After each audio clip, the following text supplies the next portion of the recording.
بیت اللہ کی تعمیر کے وقت حضرت ابراہیم اور حضرت اسماعیل انہوں نے خانہ کعبہ کی تعمیر کی. ویسے تو کئی دفعہ تعمیر ہوئی. ان اول بیت وضع للناس، سب سے پہلا گھر زمین میں وہ کعبۃ اللہ ہے. ابھی آدم کا گھر بھی نہیں بنا، کعبہ پہلے بنایا گیا. سب گھروں سے پہلے توحید کا مرکز بنایا گیا.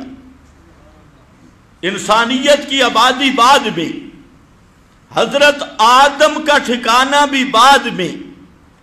سب سے پہلے اس زمین پر جو گھر تیار کیا گیا تو وہ توحید کا مرکز تھا، بیت اللہ، خانہ کعبہ. ان اول بیت وضع للناس، یہ وہ مرکز ہے. اور اس پر پھر کئی تعمیرات ہوئیں. اور حضرت ابراہیم کی تعمیر ابراہیمی، اس کو اللہ رب العزت نے وہ بقا بخشی اور ان کے جذبات کو وہ دوام بخشا کہ قیامت تک ان نقوش کو باقی رکھ دیا، ان عبادات کو بھی، ان نقوش کو بھی.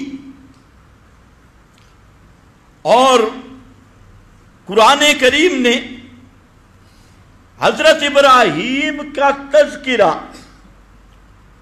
کئی جگہ پہ کیا اور مختلف عنوانات کے تحت تذکرہ کیا. آج ہم صرف ایک پہلو پہ گفتگو کریں گے کہ حضرت ابراہیم کا ویسے تو یہ تعارف بھی ہے کہ وہ امام الموحدین ہیں. حضرت ابراہیم کا یہ تعارف بھی ہے کہ وہ خلیل اللہ ہیں. حضرت ابراہیم کا یہ تعارف بھی ہے کہ وہ جد الانبیاء ہیں. لیکن ان سب تعارفات کے درمیان میں جب حضرت ابراہیم علیہ السلام کی شخصیت کو مشتبہ کرنے کی کوشش کی گئی، ایک طبقہ اپنی طرف کھینچ رہا تھا اور کہہ رہے تھے کہ ابراہیم یہودی تھے، ہم حضرت ابراہیم کے پیروکار ہیں، اور یہ بڑے بڑے ملا، بڑے بڑے شیخ التورات اور بڑے بڑے پڑھے لکھے علامے، انہوں نے دعویٰ کیا کہ ابراہیم کہ ہم پیروکار ہیں.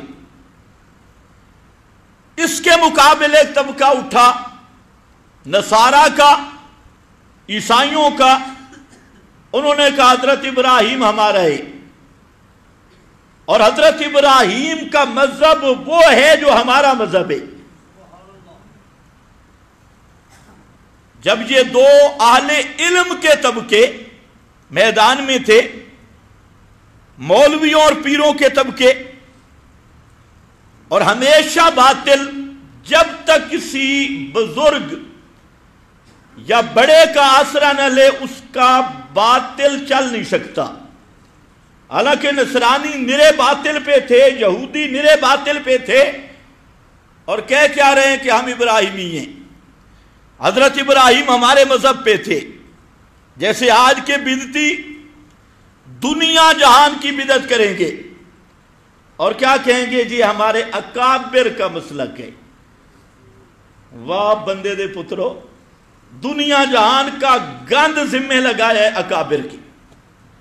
کرتوت اپنے، بدعات اپنی، اور ذمہ کس کے لگایا؟ بزرگوں کے. یہی حال تھا یہود و نصارہ کا کہ کرتوت ان کے اپنے تھے، دین میں بدعات، غلو، افتراء، اور ذمہ لگایا حضرت ابراہیم کے. مکہ کے چودھری، ملکان اور سردار جو علم سے تو خالی تھے، انگوٹھا لگانے والی قوم تھی، امی جین، انہوں نے دیکھا بھئی مولوی بھی دعویٰ کر رہے ہیں حضرت ابراہیم ہمارے تھے، پیر بھی، تو ہم بھی پیچھے نہ رہیں۔ انہوں نے نعرہ لگا لیا کہ حضرت ابراہیم ہمارے تھے۔ تینوں طبقے لڑ رہے تھے، وہاں پر اللہ نے حضرت ابراہیم کا تعارف پیش کیا۔ آج ہمارا گفتگو کا عنوان وہی تعارف ہے۔ فرمایا ما کان ابراہیم یہودیا بلا نصرانیا ولیکن کان حنیفا مسلما۔ حنیفا مسلما، حضرت ابراہیم یہودی بھی نہیں، عیسائی بھی نہیں، یعنی جو یہودیوں کا عقیدہ ہے یہ بھی حضرت ابراہیم کا نہیں تھا، جو نصارہ عیسائیوں کا عقیدہ ہے یہ بھی حضرت ابراہیم کا نہیں تھا۔ یا اللہ پھر کون تھے؟ فرمایا ولیکن کان حنیفا مسلما، لیکن حضرت ابراہیم کے تعارف میں دو لفظ یاد کر لو، ایک حنیف اور دوسرا مسلم۔ کتنے لفظ ہیں؟ حنیفا مسلما۔ آگے ذکر کیا ما کان من المشرکین، وہ مشرکوں کے منہ پہ تھپڑ کہ وہ شرک مشرکوں سے کیسے ہو سکتے ہیں، وہ تو تھے حنیفا مسلما۔ اب یہ دو لفظوں کو سمجھنا ہے، اور یہ اصل تعارف ابراہیمی ہے کہ حضرت ابراہیم کون تھے۔ فرمایا حنیفا مسلما۔ حنیف کا معنی کیا ہے؟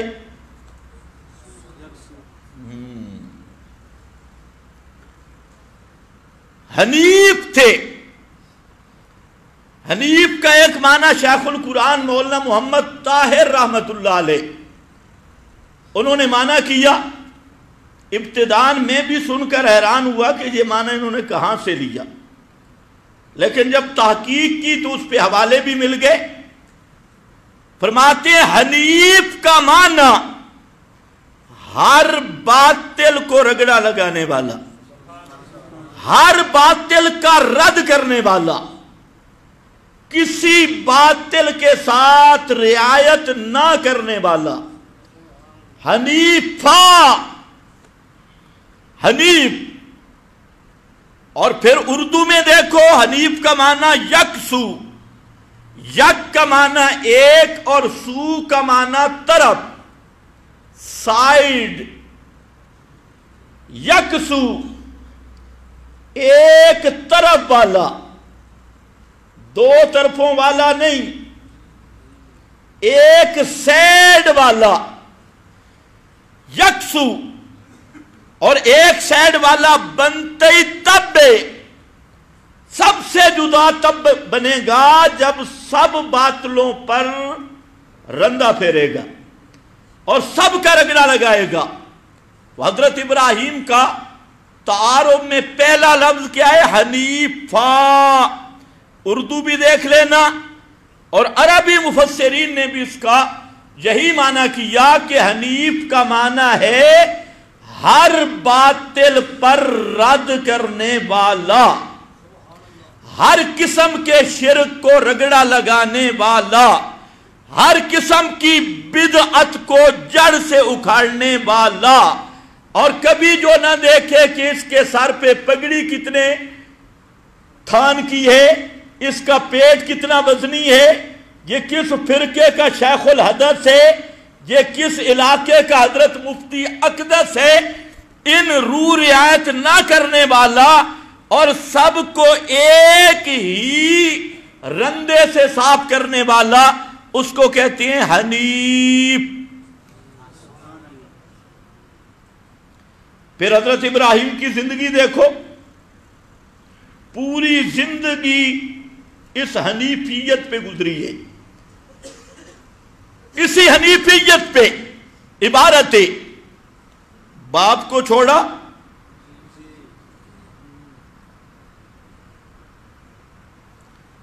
لحاظ کیا ہو بھئی میرا باپ بڑا گدی نشین ہے، تو حضرت ابراہیم کا باپ کوئی معمولی آدمی تو نہیں تھا. یہ جو آج کل آپ کے حضرات اقداس نکلے ہیں یہ سارے مل جائیں آذر کا گٹا بھی نہیں بنتے. وہ پورے ایریے کا چودھری، پورے ایریے کا امام المشرکین اور بہت بڑا پیر. صرف مشرک نہیں، معلم المشرکین، مشرکوں کو شرک کی تعلیم دینے والا اور بہت بڑا ہیڈ مشرکین کا. حضرت ابراہیم نے ایک لمحہ بھی نہیں سوچا کہ یہ میرا ابا ہے، اس کی پگڑی بڑی ہے، پورے ایریے کا استاد ہے، معلم ہے اور پورے ایریا میں پیر ہے، گدی نشین ہے. کوئی حضرت ابراہیم کو خیال نہیں آیا، اس لیے کہ حضرت ابراہیم حنیف تھے. کیا تھے؟ حنیف. اور حنیف وہ ہوتا ہے جو پگڑیوں سے نہیں ڈرتا. حنیف وہ ہوتا ہے جو بڑے بڑے مدرسوں سے نہیں ڈرتا. حنیف وہ ہوتا ہے جو بڑے بڑے القاب 6 گز کے القاب ان سے مروب نہیں ہوتا اور مسئلہ توحید کو ڈنکے کی چوٹ پہ بیان کرتا ہے.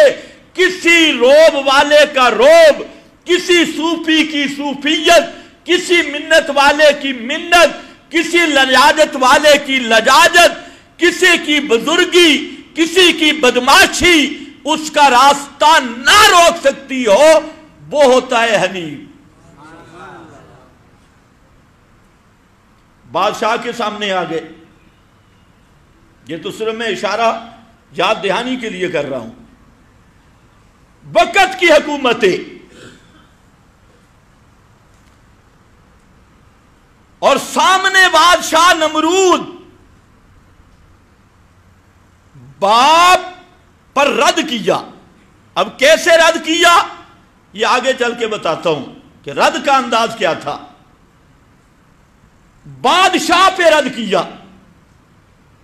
حالانکہ آپ جانتی ہیں یہ جو پرانے بادشاہ بلکہ آج بھی تو ان کے سامنے ایک لفظ کہنا بھی قابل گردن زنی ہوتا ہے.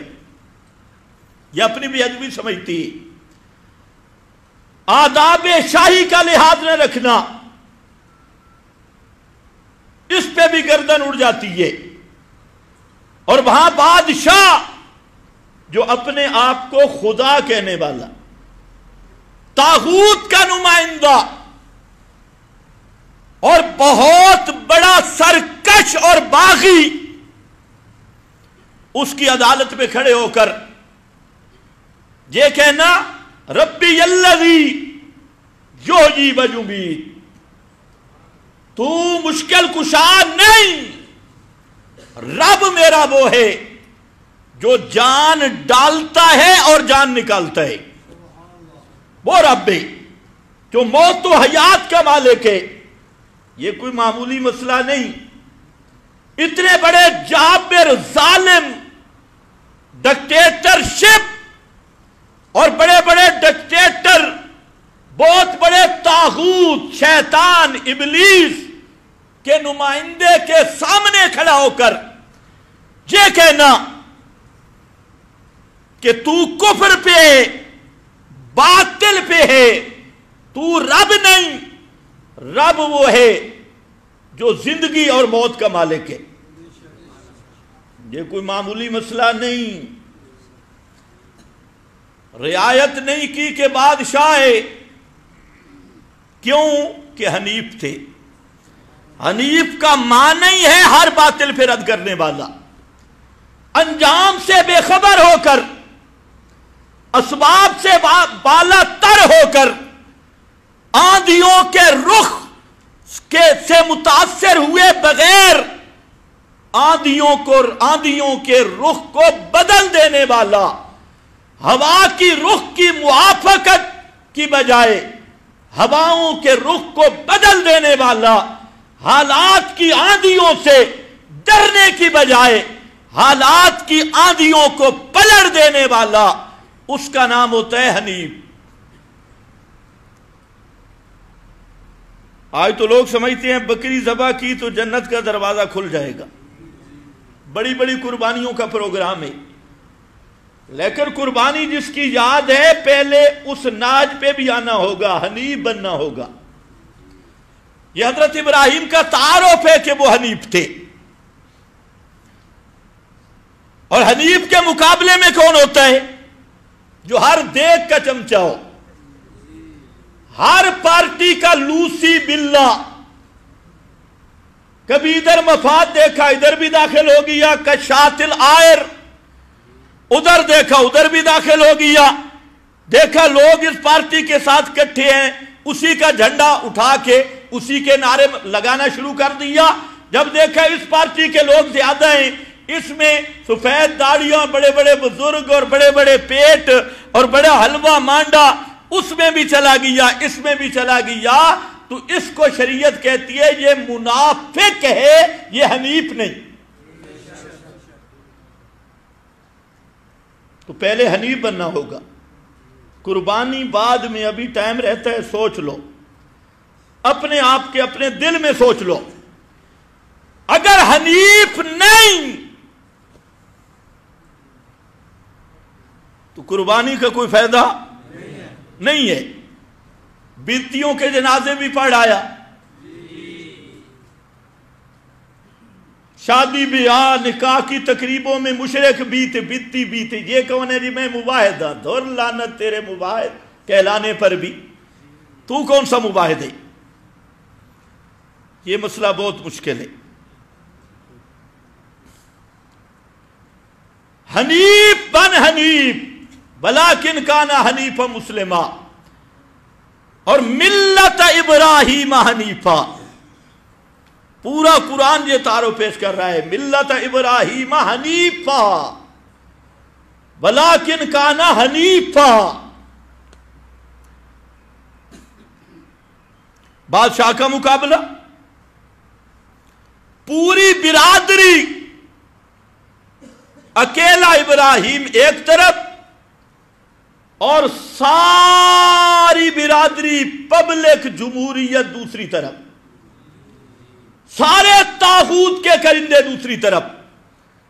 واہ، کبھی سوچے ہی نہیں کہ میرے ساتھ کوئی کھڑا بھی ہے یا نہیں،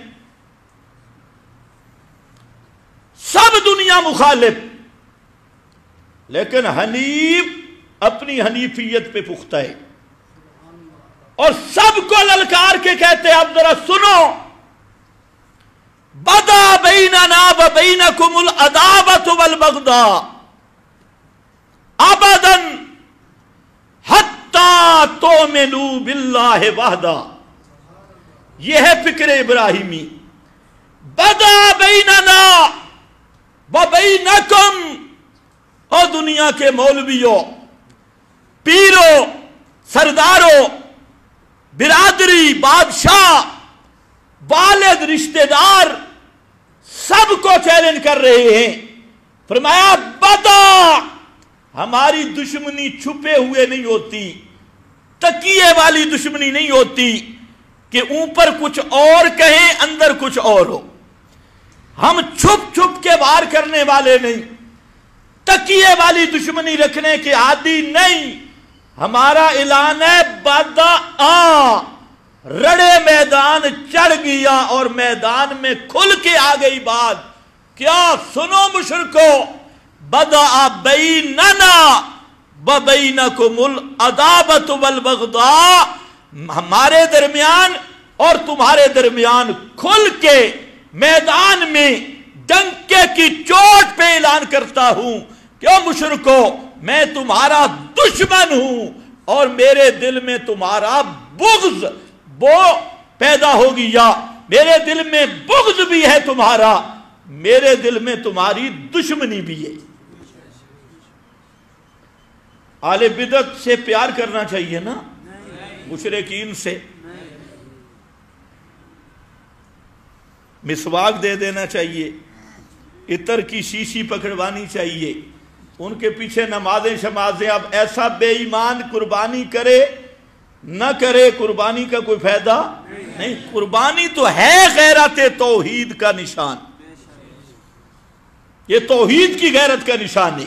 یہ تو آگے چل کے بتاتا ہوں میں قربانی ہے کیا. کھل کے اعلان کہ کسی مشرک کے ساتھ دوستی نہیں، کسی باطل کے ساتھ دوستی نہیں، اور یہ دشمنی اور بغض، سبحان اللہ، صرف عداوت نہیں بغض بھی ساتھ ہے. بغض بھی ہے، بغضا کب تک؟ ابداً، ہمیشہ کے لیے، کوئی درمیان میں بننا نہیں. ایک شرط ہے حتی تؤمنوا باللہ وحدہ، ایک شرط ہے دشمنی ختم ہونے کی، ایک شرط ہے بغض ختم ہونے کا، تمہارا ہمارا جوڑ پیدا کرنے کا ایک ہی ہدف، ایک ہی شرط ہے، ورنہ توڑ رہے گا مشرکوں کے ساتھ. اور وہ کیا ہدف ہے؟ فرمایا تؤمنوا باللہ وحدہ، اللہ کی توحید کو مان لو اور یہ عقیدہ رکھو کہ جاننے والا اکیلا اللہ وحدہ، سننے والا اکیلا اللہ وحدہ، کرنے والا اکیلا اللہ وحدہ. جب تک اللہ کی توحید کو نہیں مانتے اس وقت تک دشمنی بھی رہے گی، اس وقت تک بغض بھی رہے گا. آج یہ بات ہے، سوچ لو. اصل اشاعت التوحید کی یہ پہچان تھی، ہر اہل بدعت سے بغض، ہر اہل شرک سے بغض، اور اختلاف سے دور بائیکاٹ. یہی وجہ ہے کہ مولانا حسین علی رحمت اللہ تعالی علیہ کے نام پہ لوگ آج ٹکڑے کھاتے ہیں اور نام لیتے ہیں حضرت مولانا حسین علی کا. ان مولویوں سے پوچھو مولانا حسین علی وہاں بچرا سے کیوں نکلے تھے، کیا وجہ تھی؟ پورے ایریا نے بائیکاٹ کیا. دکانداروں پہ یہ جرمانہ عائد کر دیا گیا کہ جس نے حسین علی کو سودا دیا اس کی دکان توڑ دی جائے گی. پورے ایریا میں بائیکاٹ ہوا. کیا وجہ تھی؟ پھر ایک موقع آیا کہ وہ جو بندیال کا بڑا ملک تھا ایریا کا، وہ سیاسی تھا، وہ مولانا حسین علی صاحب کے پاس سینکڑوں گھوڑے لے کر وہاں ان کے ڈیرے پہ پہنچا معافی مانگنے کے لیے. مجھے معاف کر دو. حضرت چارپائی پہ بیٹھے تھے اور وہ گھوڑوں کا قافلہ لے کے وہاں پہنچا، نیچے بیٹھ گیا جو بہت بڑا ملوک تھا، تو ہاتھ جوڑتے حضرت مجھے معاف کر دو. فرمایا تیرا اور میرا کوئی جھگڑا زمین کا ہے؟ کہتے ہیں نہیں. تو مولانا نے فرمایا سن، ایک ہی شرط ہے معاف کرنے کی، تو کہ جو میرا پیر ہے جس کا میں مرید ہوں وہ ابو جہل کی طرح مشرک ہے. کہہ یہ بات. کہتے جی مسئلہ تو میں مان لوں گا لیکن فتویٰ. حضرت نے فرمایا کوئی سلو نہیں، کہ جو تیرا پیر مرشد بنا ہوا ہے، اور وہ پیر مرشد ہے جن کو آج تم رحمت اللہ علیہ کہتی ہو، ان کے نام پہ نعرے لگاتی ہو. حضرت نے فرمایا کہ وہ ابو جہل کی طرح مشرک ہے. تو کہتے جی یہ لفظ تو میں نہیں کہہ سکتا. فرمایا میں نے آپ کی منت کی تھی کہ میرے ڈیرے پہ آ. میرا اور آپ کا جھگڑا یہ ہے، میں کہتا ہوں تیرا پیر مشرک ہے. اگر مان لے تو صلح ہے، نہیں تو پیچھے دفع ہو جا.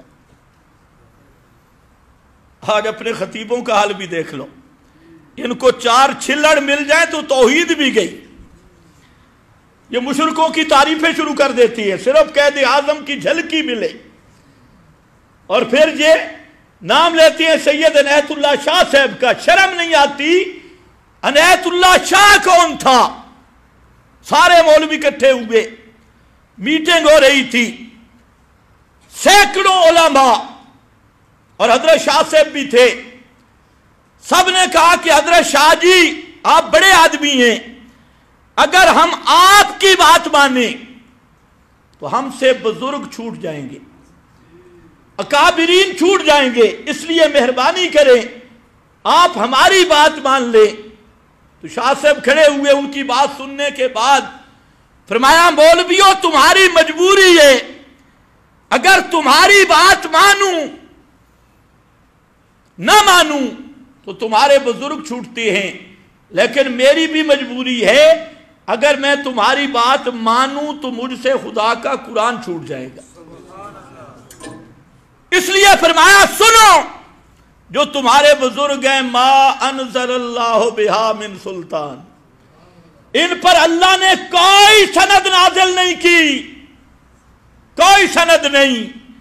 اور جو میرا بزرگ ہے قد جاءکم برہان من ربکم من یدعو مع اللہ الہا آخر لا برہان لہ بہ, یہ ہے نری براہین سلطان, یہ قرآن ہے. اور قرآن کے مقابلے میں جتنی چیزیں بھی تم لاؤ, المحند لاؤ, کوئی اور شنند لاؤ, یہ ساری علل شلل ہیں, ان پہ اللہ تعالیٰ نے کوئی برہان نازل نہیں کی, کوئی سند نازل نہیں کی. اس لیے فرمایا مولویوں تم سارے چلے جاؤ, میں کسی ایک کو بھی ایسے مشرک کو ساتھ نہیں رکھنا چاہتا. حسبنا اللہ و نعم الوکیل. اکیلے رہ گئے.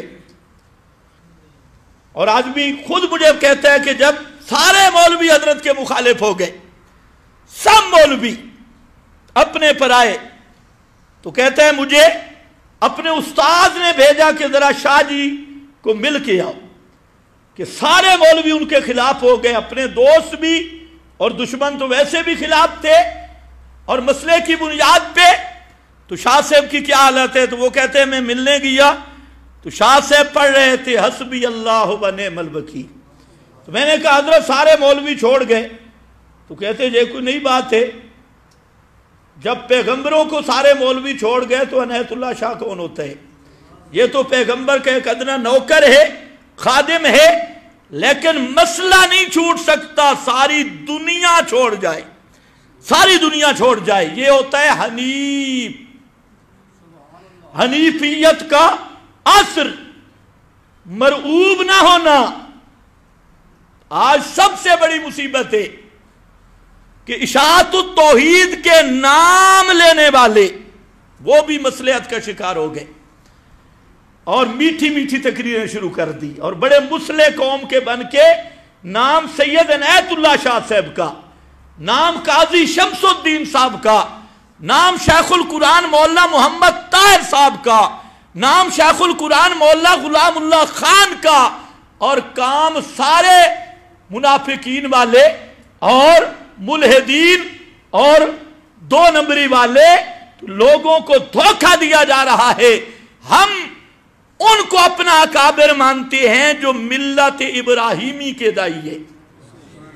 کہتے ہیں لہجہ بڑا سخت ہو گیا ہے, لفظ بڑا سخت ہو گئے ہیں. کتنے نرم لفظ ہیں, بدا بیننا وبینکم العداوۃ والبغضاء. کتنے نرم لفظ ہیں جب حضرت ابراہیم اعلان کر رہے ہیں. اور فرمایا لقد کانت لکم اسوۃ حسنۃ فی ابراہیم, اے ہے ابراہیم کی راہ اور بڑی سونی راہ, یہ ہے حنیف. تو عرض یہ کر رہا تھا پہلا لفظ جو ہے حنیف, اس کا معنی ہے ہر باطل پہ رد کرنے والا, کسی باطل کو سانس نہ لے دینے والا, کہ اس کو سانس آئے نہیں, اور کوئی روح رعایت, کوئی روب لالچ اس کو آڑ نہ آئے, وہ حنیف ہے. حتیٰ کہ ایک وہ وقت بھی آیا کہ حضرت ابراہیم ساری دنیا کو چھوڑ کر, والد بھی دشمن, برادری بھی دشمن, بادشاہ بھی دشمن، پورا ملک دشمن، اور ایک بھی حضرت ابراہیم کا چاہنے والا نہیں، ایک حضرت ابراہیم کی سائیڈ کا نہیں، سب دشمن ہیں۔ اور انہوں نے کپڑے اتار لیے، چکھے کے کنارے پہ بٹھا دیا، اور ابھی وہ مجنیک سے اس رسی کو کاٹنے والے تھے کہ وہاں ایک پہنچا جبریل۔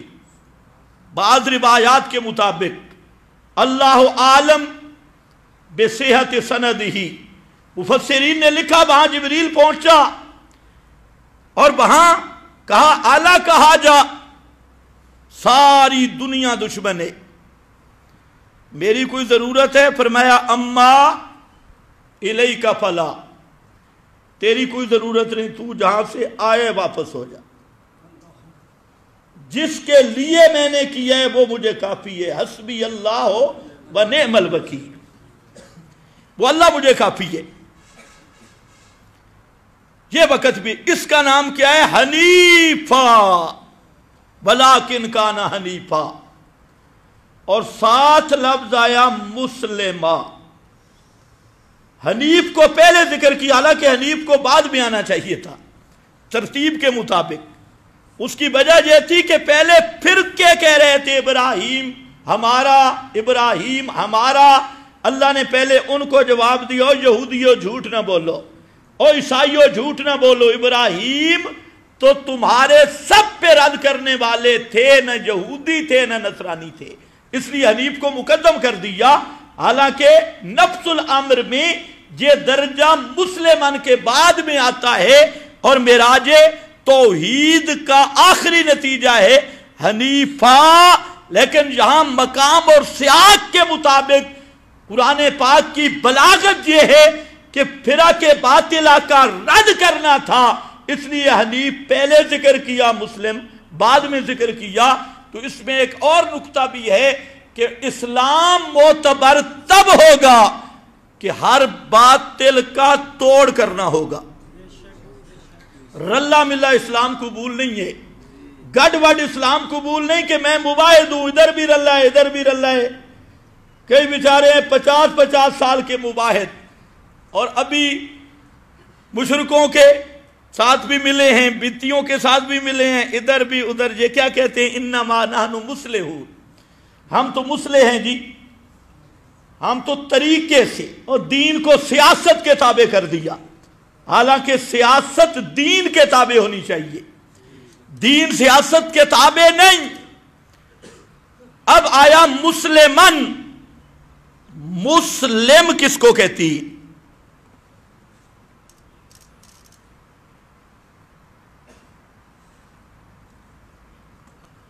مسلم،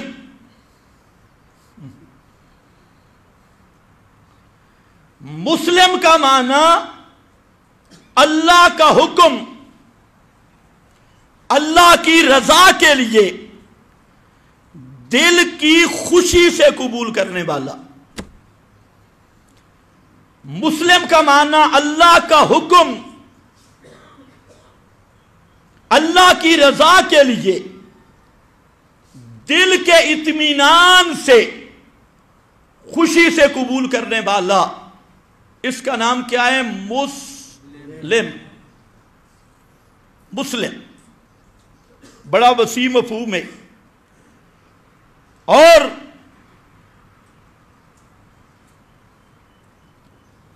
سب سے پہلی شرط ہے کہ حکم کس کا مانے گا؟ اللہ کا، اللہ کا حکم مانے، اور دوسری شرط اللہ کی رضا کے لیے مانے، یہ سمجھ کے کہ جی اللہ کا حکم ہے، سمجھ آئے یا نہیں، اتنی سمجھ ہو کہ جی اللہ کا حکم ہے، علل اغراض مقصود ہی نہیں، کیوں دیا جی یہ حکم، یہ کیوں کے ساتھ تعلق نہیں ہے، یہ سمجھنا کہ یہ کس کا حکم ہے؟ اللہ کا، اور میں نے اللہ کو راضی کرنا ہے، اور پھر گراں بھی نہ ہو، دل پہ بوجھ بھی نہ ہو، اطمینان اور خوشی سے اس کو قبول کرنا، چاہے بظاہر جتنا نقصان ہو، تو یہ 3 شرطیں ہوں وہ بنتا ہے مسلم۔ اسی کو قرآن نے دوسرے مقام پہ بیان کیا، فَلَا وَرَبِّكَ لَا يُؤْمِنُونَ حَتَّى يُحَكِّمُوكَ فِيمَا شَجَرَ بَيْنَهُمْ، اس وقت تک یہ مومن نہیں جب تک آپ سے فیصلہ نہ کروائیں، آپ کو حکم نہ مانیں۔ یہ ہے اللہ کا حکم ماننا۔ اور دوسرا، لا یجدوا فی انفسہم حرجا مما قضیت، اللہ کی رضا کے لیے ماننا، خوشی کے ساتھ ماننا، اور خوشی کا اظہار ہوگا یسلموا تسلیما۔ یہ 3 شرطیں ہیں ایمان اور اسلام کی، کہ سب سے پہلے اللہ کا حکم ماننا ہے، اور اللہ کے مقابلے کسی کا حکم نہیں ماننا۔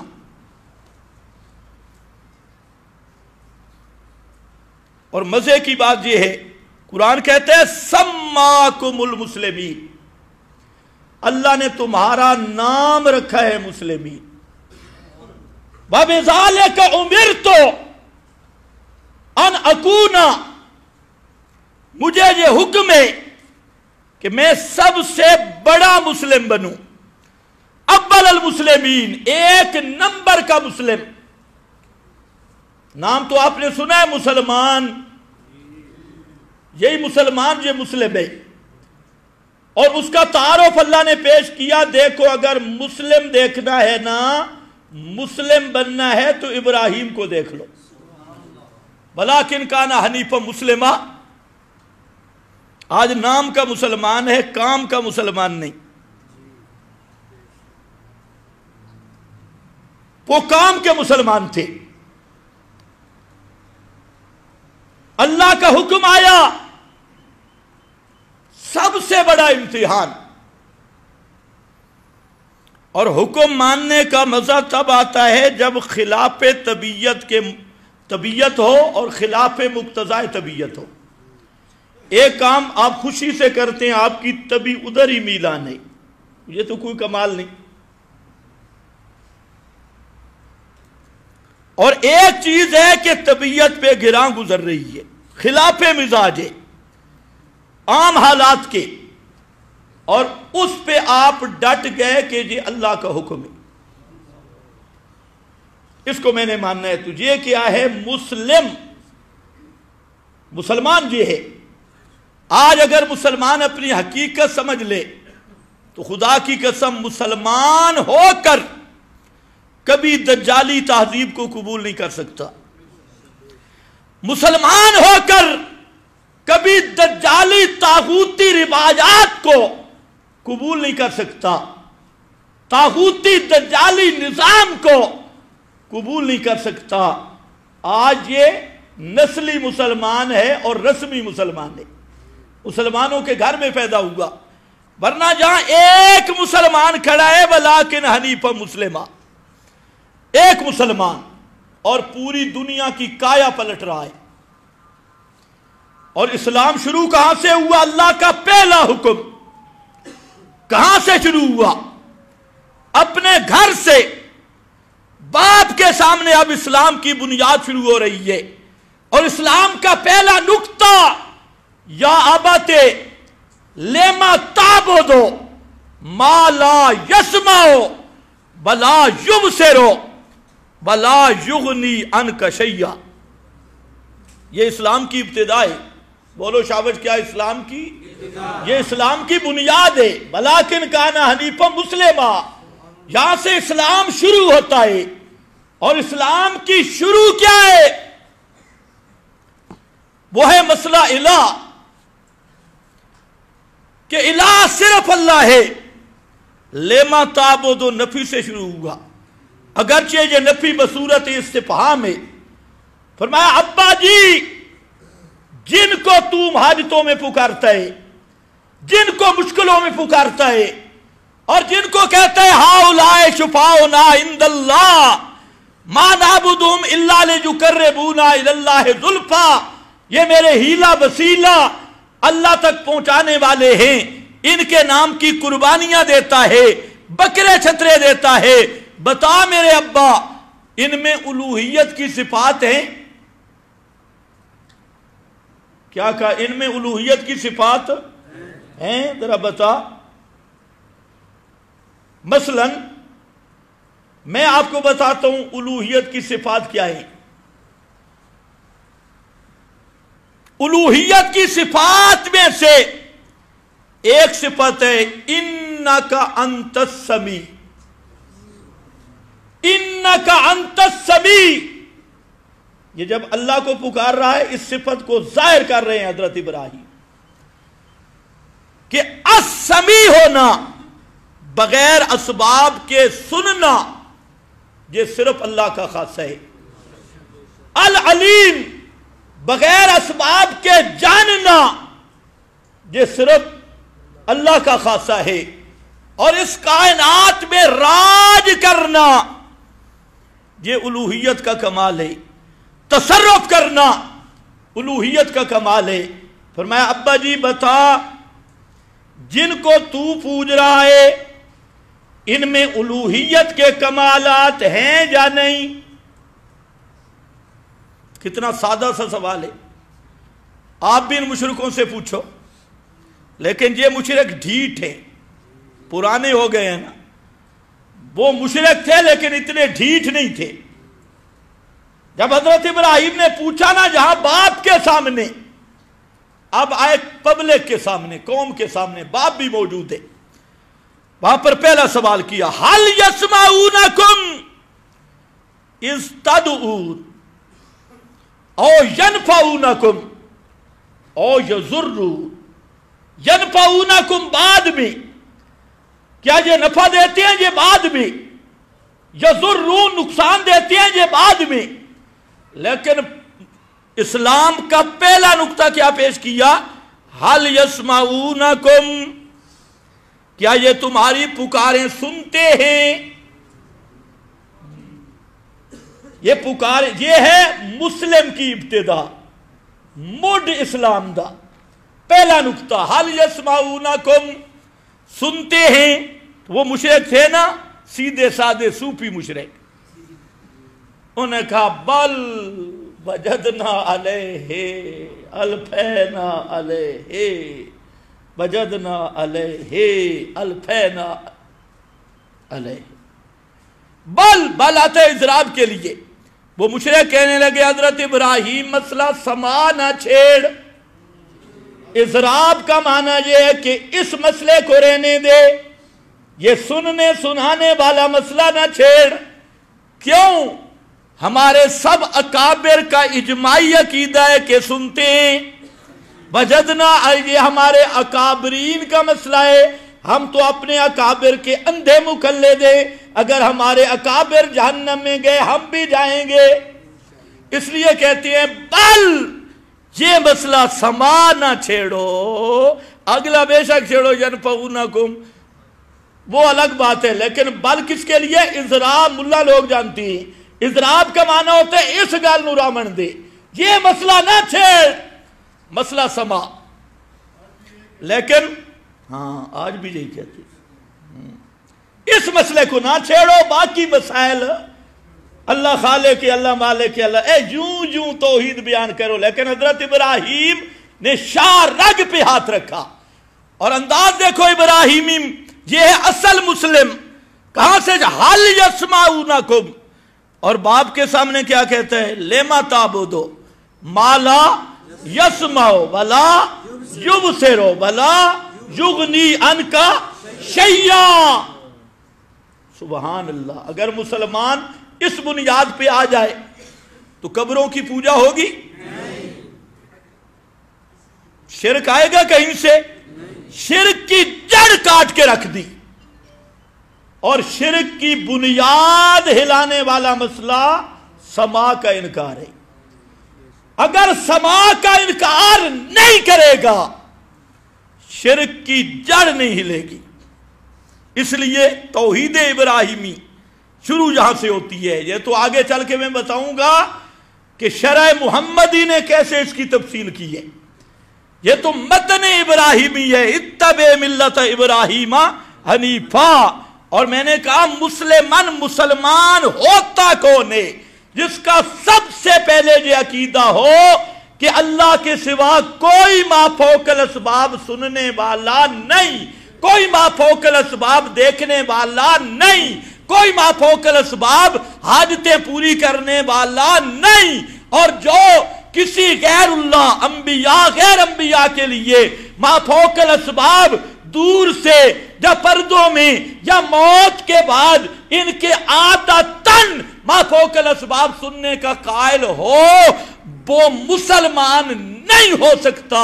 وہ رسمی مسلمان ہوگا، نسلی مسلمان ہوگا، حسبی مسلمان ہوگا، لیکن جو اللہ نے جس اسلام کا مطالبہ کیا اور جو اسلام ابراہیم کا اسلام تھا اس کے قریب بھی وہ نہیں پہنچ سکتا، وَلَوْ كَانَ مَوْلَوِيًّا أَوْ صُوفِيًّا۔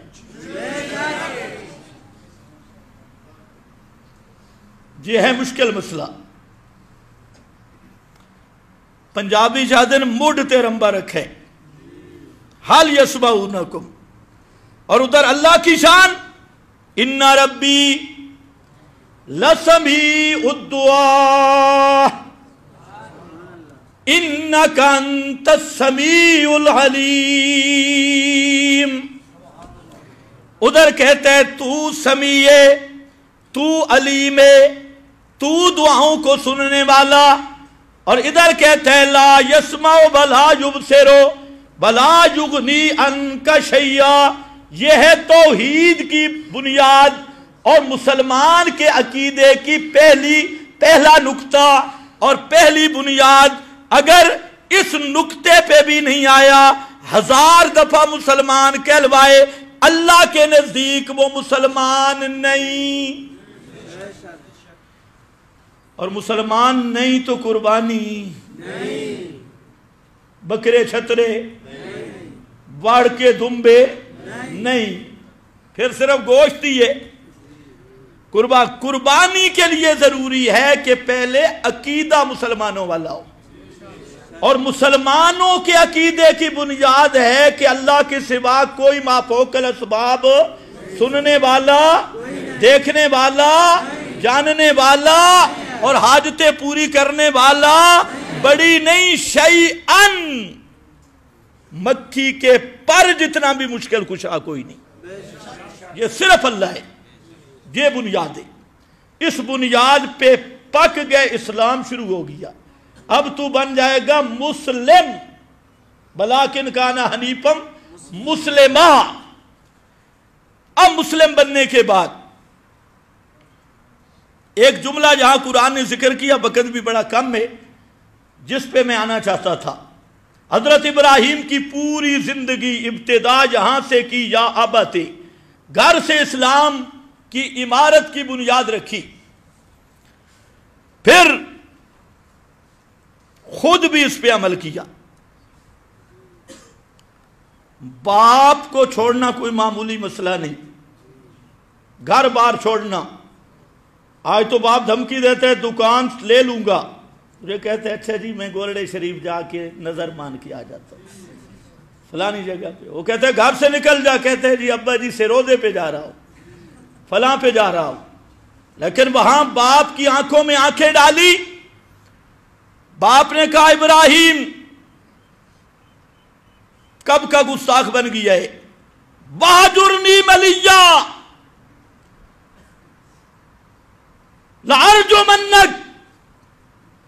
خبردار، پتہ ہے کس کی بے ادبی کر رہا ہے؟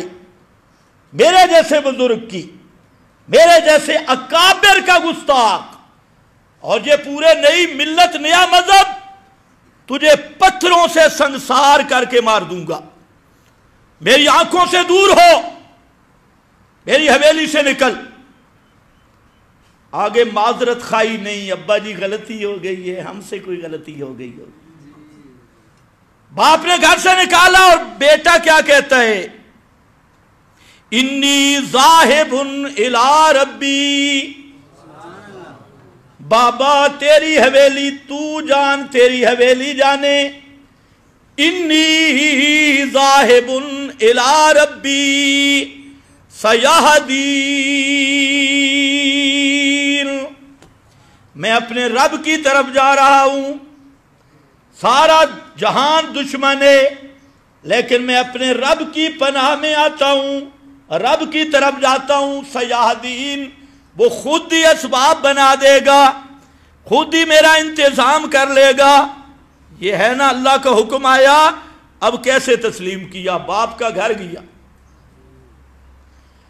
بادشاہ کی پناہ ہوتی ہے ماتحت الاسباب، بادشاہ کے ساتھ جھگڑا کیا اللہ کی توحید کی وجہ سے، وہ پناہ گئی۔ برادری ہوتی ہے، ملک کا آسرا ہوتا ہے، سارے ملک والوں کے خلاف اللہ کی توحید کا علم بلند کیا، حتیٰ کہ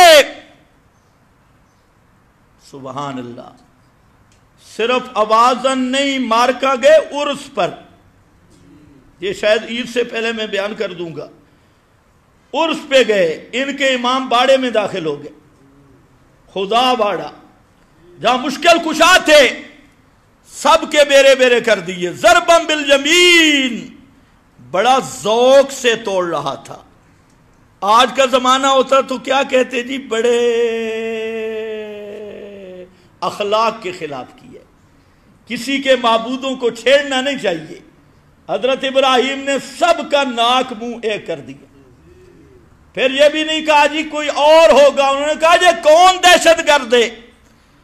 پھر علاقے والوں کو دیکھو کیا کہتے ہیں، سمعنا فتى یذکرہم، یار پورے ایریا میں باقی تو سارے ان بابوں کے پجاری ہیں، سارے عقیدت والے ہیں، خوش عقیدہ لوگ ہیں، اور ہم نے سنا ہے ایک جوان ہے فتن، نوجوان، کالی داڑھی، چٹ داڑھی ہے تو سارے یہاں پر بوکریں دیتی ہیں اور یہاں پر ڈیرے لگائے ہوئے، ایک کالی داڑھی والا ہے، چھوکرا سا ہے، فتن، نوجوان، یذکرہم یعیبہم، اس کو ہم نے سنا ہے کہ رات دن کہتا ہے لا یسمعو بلا یبصرو، یہ سنتے کوئی نہیں، دیکھتے کوئی نہیں۔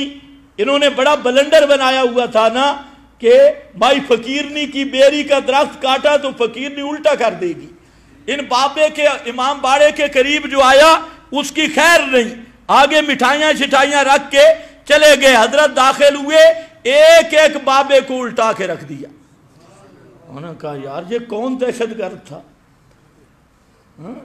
ہمارے دربار میں لالا شہباز قلندر داخل ہو گیا، ادھر داخل، اور لالے کا کچھ بھی نہیں چھوڑا، سب کو الٹا دیا۔ ایک کبیر اللہم اعلی حضرت اس کے کندھے پہ کہاڑا رکھ دیا، اور یہ بھی تھا مشرکوں کا مکالہ کرنے کے لیے۔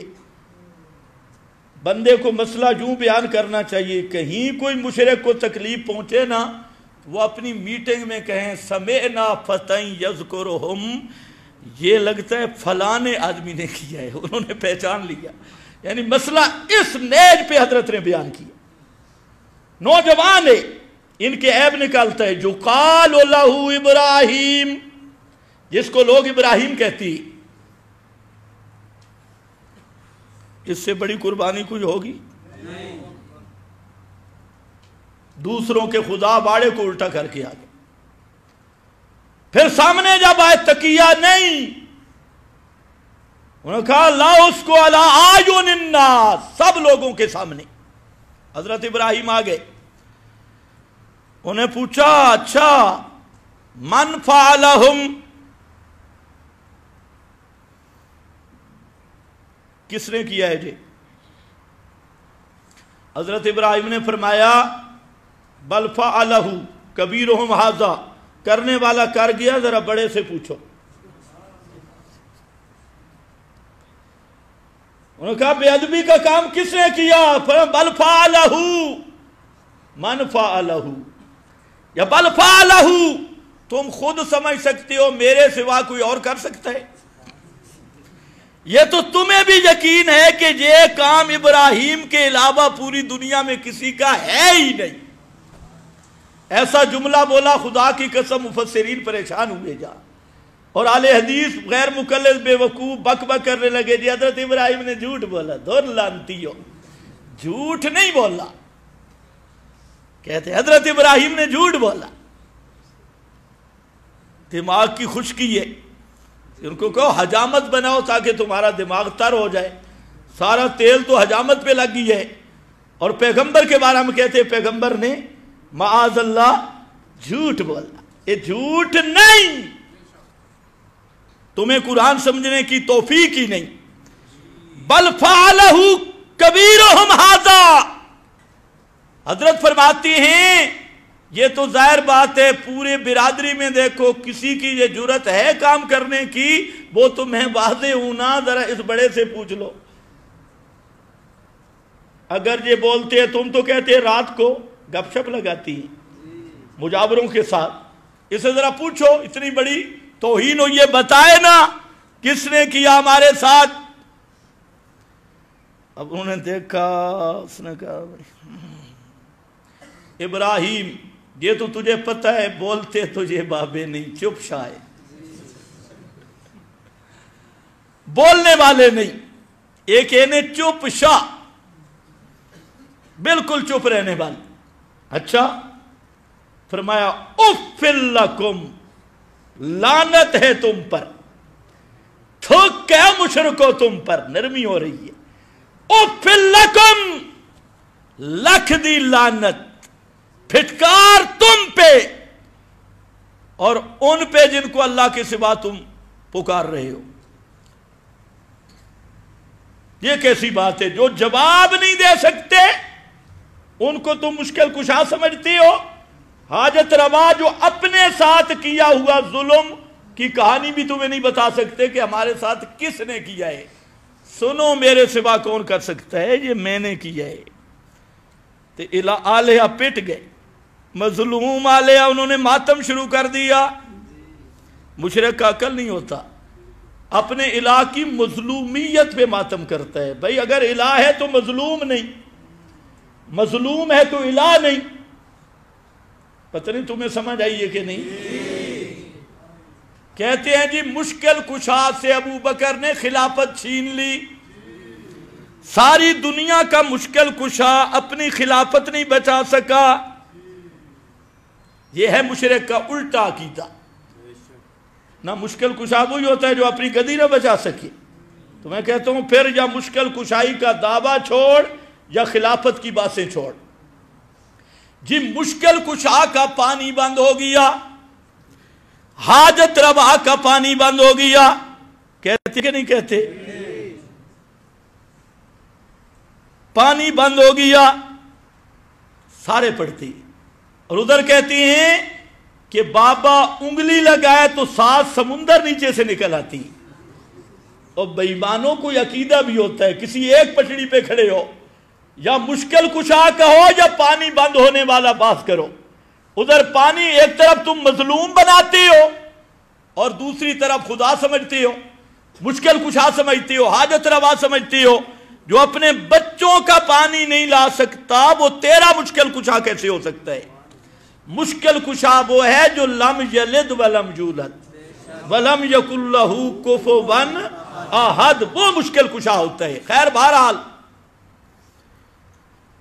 مسلم, پھر وقت آیا, اللہ نے بیٹا دے دیا. بیٹا دے کے فرمایا بیٹا بھی دودھ پی رہا ہے.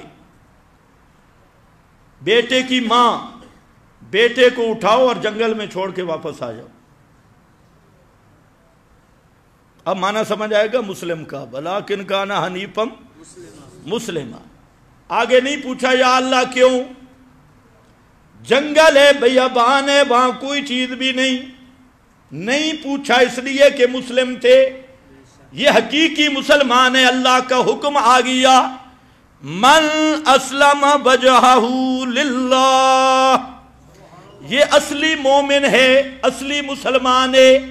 نہیں پوچھا, اپنا دودھ پیتا بچہ, اپنی بیوی بے آب ہو گیا, جنگل وادی میں چھوڑ کے, وہاں نشان کوئی نہیں, آبادی کوئی نہیں, پانی کوئی نہیں, آدمی کوئی نہیں, عمارت کے نشان کوئی نہیں, کالے پہاڑ, درمیان میں چھوڑا، فرمایا بات بھی نہیں کرنی، ان کو جہاں بٹھا واپس ہو۔ حضرت ابراہیم کی بیوی کہتی ہے پیچھے سے آواز دے کر کہ ابراہیم مجھ سے کوئی غلطی ہو گئی، کیوں اپنے بچے اور مجھے اس جنگل بیابان میں بغیر بتلائے چھوڑ کے جا رہا ہے؟ اب اتنی اجازت بھی نہیں کہ اون کرے، چپ کر کے آ رہی، بتانے کی اجازت بھی نہیں۔ جہاں پتہ چلتا ہے اسلام کا، تیرا اور میرا اسلام بھی دیکھ لے، سمجھ بھی کوئی نہیں۔ آخر پہ حضرت حاجرہ کہتی ہے اَأَمَرَكَ اللَّهُ بِهَذَا، اے ابراہیم اتنا تو بتا دے جی اللہ کا حکم ہے یا خود جا رہا ہے؟ تو حضرت ابراہیم نے فرمایا یہ اللہ کا حکم ہے، بس یہ یوں سر ہلا دیا۔ آگے وہ بی بی بھی مسلمان تھی، اس نے کہا اچھا اللہ کا حکم ہے، لا یضیعنا ربنا، پھر چلے جا، ہمارا رب ہمیں ضائع کبھی نہیں کرے گا۔ یہ جب اللہ کا حکم ہے ابراہیم چلے جا، وہاں ایک مقام ہے کعبۃ اللہ کے قریب، ہم نے وہ مقام دیکھا ہے، ایک سائڈ پہ مقام مدعا، وہاں جھاڑیاں تھیں، تو حضرت ابراہیم ان جھاڑیوں میں کھڑے ہو کر دعا کر رہے تھے، جہاں کعبہ نظر بھی نہیں آ رہا تھا، وہاں جھاڑیوں میں کھڑے ہو کر وہاں دعا کرنے کی اجازت ملی، اور وہ دعا اللہ کو ایسی پسند آئی کہ سورہ ابراہیم میں پوری دعا ذکر کی ہے۔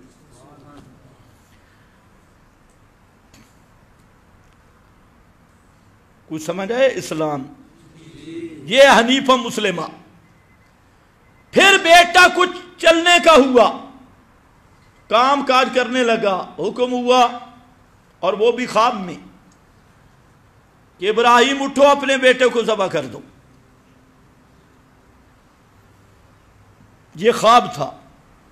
یہ ملا ملوانے جھوٹ بولتے ہیں، اتنے اونٹ ذبح کیے تھے، فلاں کیا۔ وہ حنیفہ مسلمہ، خواب پیغمبر کا وہی ہوتا ہے، پیغمبر کا نیند بھی محفوظ ہوتی ہے شیطان کے دخل سے۔ خواب دیکھا، بیٹے کو کہا بیٹا میں نے دیکھا، خواب میں دیکھا۔ آگے بیٹا بھی مسلمان تھا۔ آپ اور ہم بھی اپنی اولاد کو دیکھ لیں، اے بی سی والی نئی نسل، انگلش میڈیم والی، انگریزی تہذیب والے کارٹون، ہاں، اور حضرت ابراہیم کے گھر میں اسلام ہے، باپ سے بیٹا اسلام سیکھا ہے، اصل اسلام ہے۔ بیٹے کو کہتا ہے کہ میں نے اس طرح دیکھا، آگے بیٹا قال یا ابت افعل ما تؤمر، یہ ہے مقصودی مقام، ما تؤمر، جو اوپر سے آرڈر آیا ابا سوچنے کی بات ہی کوئی نہیں، تو پورا کر۔ اب کوئی معمولی امر نہیں، گلے پہ چھری چلنے والی ہے، باپ کے ہاتھ سے بیٹے کے گلے پہ چھری ہے، اور بیٹا کیا کہتے ہیں؟ افعل ما تؤمر، جو اللہ کا آرڈر ہے اس کو پورا کر۔ یہ ہوتا ہے مسلمان، اللہ کا حکم آئے گردن جھک جائے چاہے گردن کٹ جائے، مال متا سب کچھ لٹ جائے، بیٹا تیار۔ آگے کہتے ہیں ستجدنی انشاء اللہ من الصابرین، میرا ابا جی انشاءاللہ مجھے تو صابروں سے پائے گا، کوئی جزا فضا نہیں، کوئی جزا فضا نہیں، صابرین سے پائے گا۔ حضرت ابراہیم بیٹے کو لے کر، لمبا واقعہ ہے، حتیٰ کہ مقام پہ پہنچ گئے، بیٹے کو لٹا دیا، چھری گلے پہ رکھ دی، پٹی شٹی کوئی نہیں باندھی۔ یہاں جو گلوکاروں نے بنا رکھا ہے، مذہبی گلوکار، جی حضرت ابراہیم نے پٹی باندھ لی۔ میں نے کہا کیوں؟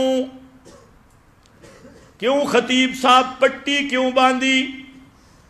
کہتے ہیں اس لیے کہ حضرت اسماعیل نظر نہ آئے، کہیں شفقت پدری جوش میں نہ آ جائے۔ میں نے کہا وہ تیری شفقت پدری ہے، پیغمبر کی ہر شفقت اللہ کے حکم کے تابع ہے، سمجھو ہے نا؟ وہ تیری شفقت پدری ہے، تو نے حضرت ابراہیم کو سمجھے ہی کوئی نہیں۔ اللہ فرما رہے ہیں حنیف مسلمہ، مسلمان ہوتا ہی ہے جو چونکہ چنانچہ ہے گویا مگر اگرچہ نہ کرے، جہاں اللہ کا حکم آئے گردن جھکا دے، سمجھ آئے یا نہیں، کوئی پٹی نہیں باندھی۔ خطیب کہتے ہیں جی پٹی باندھی، میں کہ چلو بنا، مسئلہ پھر بھی میرا ثابت ہوگا۔ زندہ پیغمبر کی آنکھوں پہ کپڑے کی پٹی آ جائے تو سامنے پڑا ہوا اپنا بیٹا بھی نظر نہیں آتا۔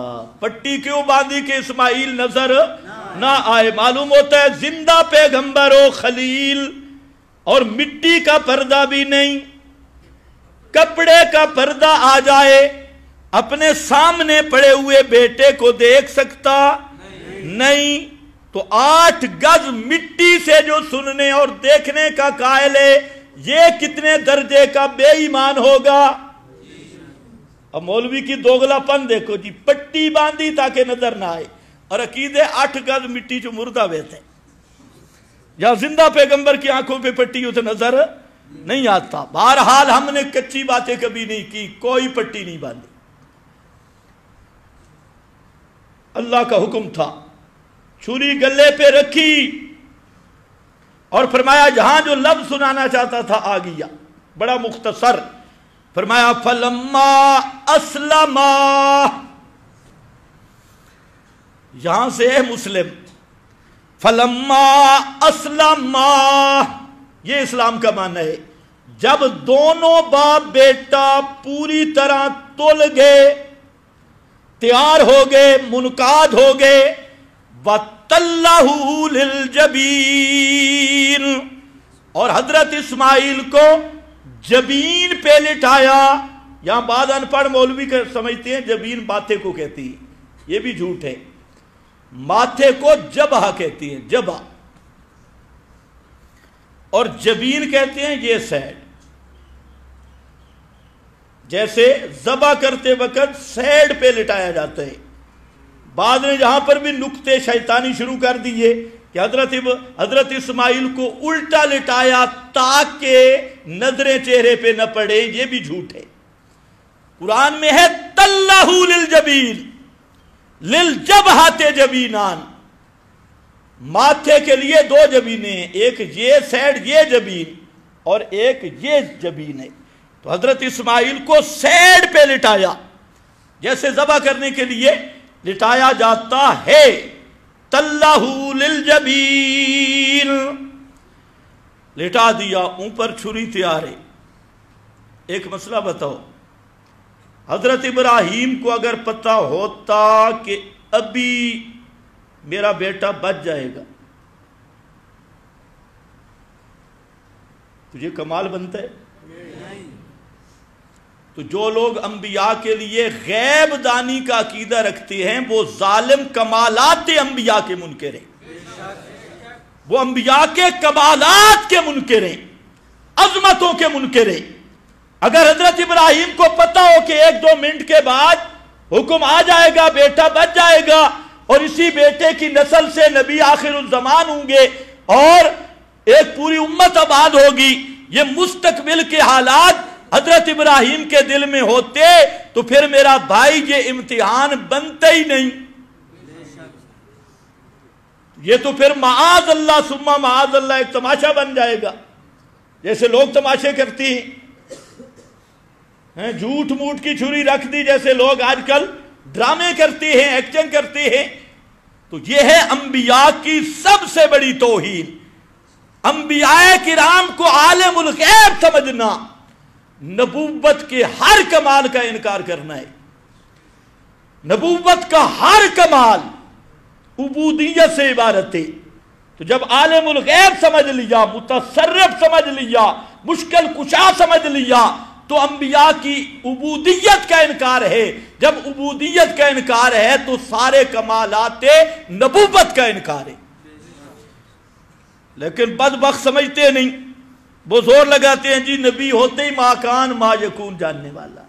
اب اسی کو سوچ لو، اللہ نے عقل دیا کہ اگر حضرت ابراہیم کو 5 منٹ کے بعد کا بھی علم ہوتا، تجھے پھر امتحان نہیں بنتا، کمال نہیں بنتا. سمجھ گئے میری بات؟ اب سنو، چھری نہیں چلی. باپ چاہتا تھا بیٹا ذبح ہو جائے. حضرت ابراہیم دل سے چھری رکھ رہے تھے یا اوپر سے؟ وہ چھری جو جانوروں کے گلے کاٹ دیتی ہے، حضرت اسماعیل کے نرم و نازک گلے پہ نہیں چلی. پیغمبر زور لگاتا ہے پر چھری نہیں چلتی. یہاں پیغمبر ذبح کرنا چاہتا ہے، بیٹا ذبح نہیں ہوا. اور وہاں پیغمبر زور لگا رہا ہے میرا بیٹا بچ جائے. کہاں؟ نو پیغمبر زور لگا رہا ہے میرا بیٹا بچ جائے. حال بینہم الموج فکان من المغرقین.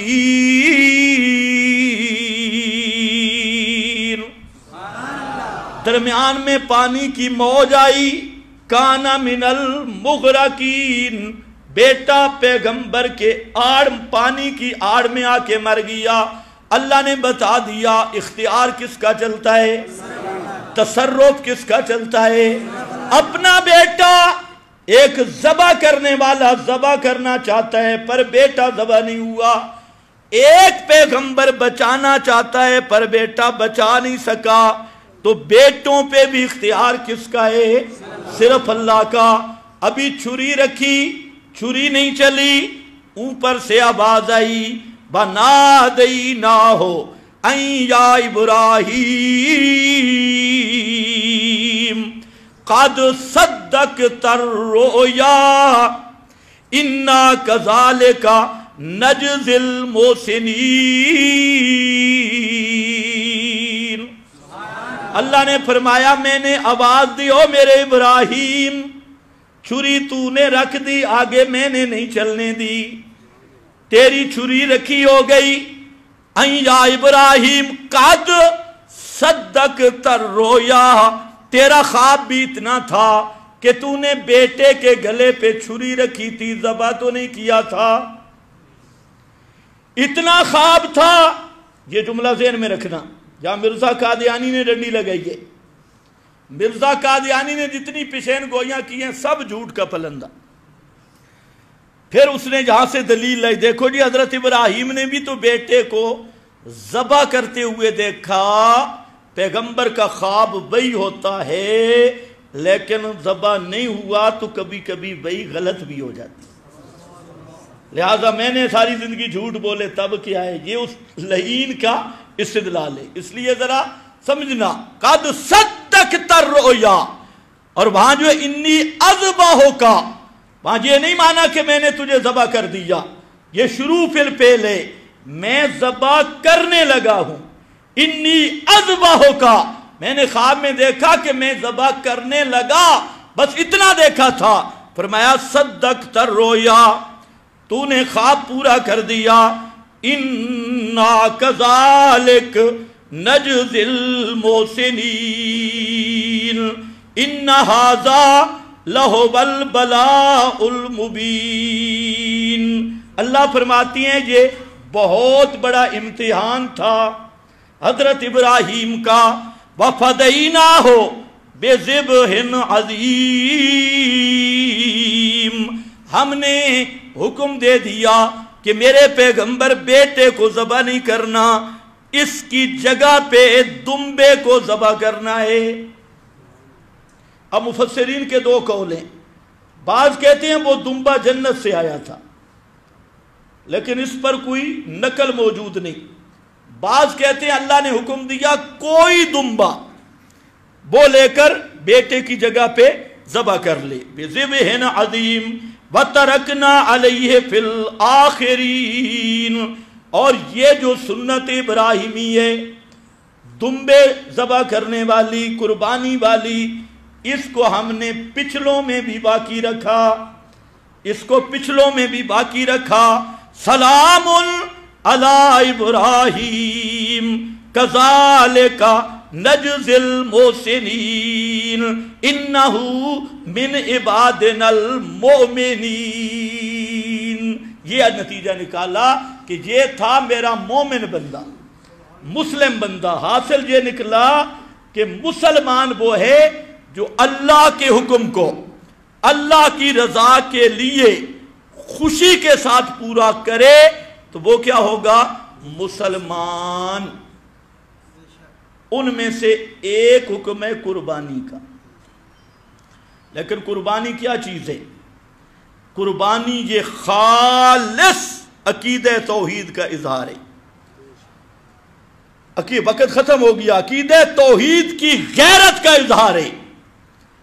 سب سے زیادہ شرک جو مشرکوں نے کیا ہے وہ دو ہے، ایک ہے غیر اللہ کی پکار، اور دوسرا غیر اللہ کے نام کے بکرے چھترے قربانیاں۔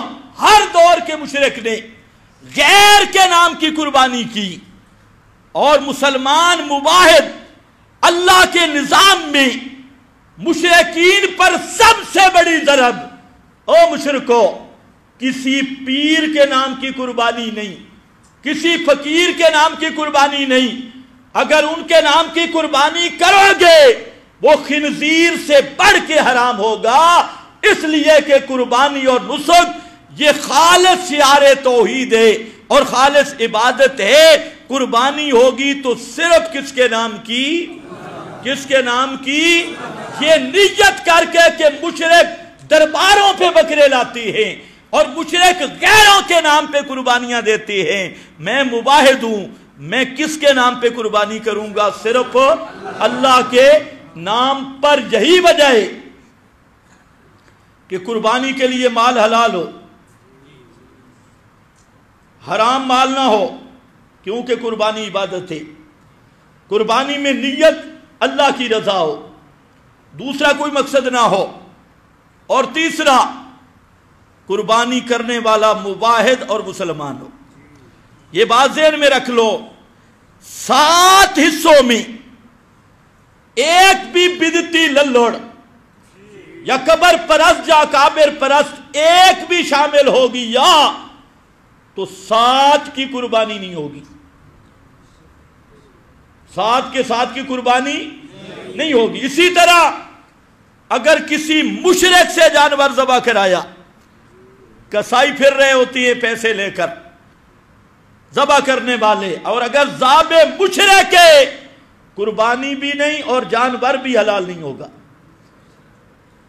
گوشت کھانا بھی حلال۔ یہ بات بھی ذہن میں رکھ لو، مشرک سے ذبح نہیں کرانی، مشرک کو حصوں میں شریک نہیں کرنا، باقی نیت مال صحیح ہو، اور جتنی اللہ نے توفیق دی ہے سب سے قیمتی جانور، سب سے خوبصورت جانور قربان کرنے کی کوشش کرو اللہ کی رضا کے لیے۔ ایک طبقہ وہ بھی اٹھا ہے جو کہتا ہے قربانی کی ضرورت نہیں ہے، وہ قربانی کے منکر بے ایمان ہیں، انہیں یہ نہیں پتا کہ قربانی تو ان صلاتی و نسکی و محیایا و مماتی، سب سے توحید کا علم اگر غور کرو گے نشانی وہ اللہ کے نام پہ ذبح کرنا ہے، اللہ کے نام پہ قربانی دینا ہے۔ اس لیے فرمایا میری قربانی بھی کس کے لیے ہے؟ للہ رب العالمین وبذالک امرت ان اکون اول المسلمین۔ پھر آیا کھڑے مسلمین، ادھر بھی مسلم ادھر بھی مسلم، اور ادھر انہ من عبادنا المؤمنین۔ انشاءاللہ عید کی نماز کس وقت پڑھیں؟ جنہوں نے آنا ہے وہ بتائیں۔